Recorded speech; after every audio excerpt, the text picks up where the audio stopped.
Desperate measures, the Myanmar junta's killing of political prisoners. By executing 4 political prisoners, defying all international appeals, Myanmar's junta has sent out a clear message to both its critics abroad and the resistance at home that it has no plans for any political settlement. The military Tatmadaw, which seized power in February 2021 through a coup, unseating the elected government of Aung San Suu Kyi, has unleashed repressive measures ever since. It arrested some 14,000 political prisoners, of which over 11,000 are still in prison.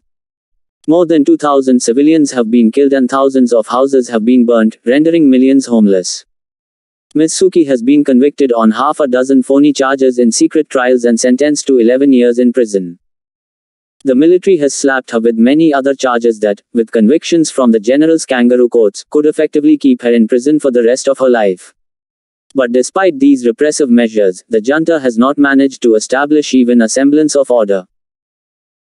While in the past, pro-democracy activists followed non-violent means of protesting against military rulers, now they have built a violent underground movement and joined hands with the country's ethnic rebels, who have been fighting the junta for decades. This has caused significant losses for the military, which is seeing more ambushes and sniper attacks. The execution of the political prisoners, one of them a former lawmaker, is an act of desperation by a dispensation that is being increasingly cornered. Myanmar had seen a rare period of stability and economic growth when Ms. Suu Kyi was running the government. The military had agreed to an experiment of quasi-democracy when it found the status quo unsustainable. But that experiment lasted only 10 years as the military became increasingly threatened by Ms. Suu Kyi's growing popularity.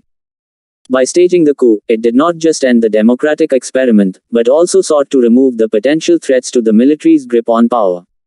But not everything moved as per plan. The generals may have captured power, but they now preside over a different Myanmar. The country's economy is in a free fall. It contracted 18% last year and GDP this year is expected to be 13% lower than in 2019, according to the World Bank. The regime is facing armed resistance in the countryside and civil resistance in the cities. The National Unity Government, the alternative administration formed by the resistance, says the junta, which lacks international recognition, has lost half the country to the rebels. With the executions of political prisoners, the Tatmadaw, one of the most consistent enemies of human freedoms and dignity, has sought to instill fear among the public and crush their spirit. But in trying to do so, it has created 4 martyrs for the resistance. Its tactics are helping neither the power-hungry generals nor the people of Myanmar.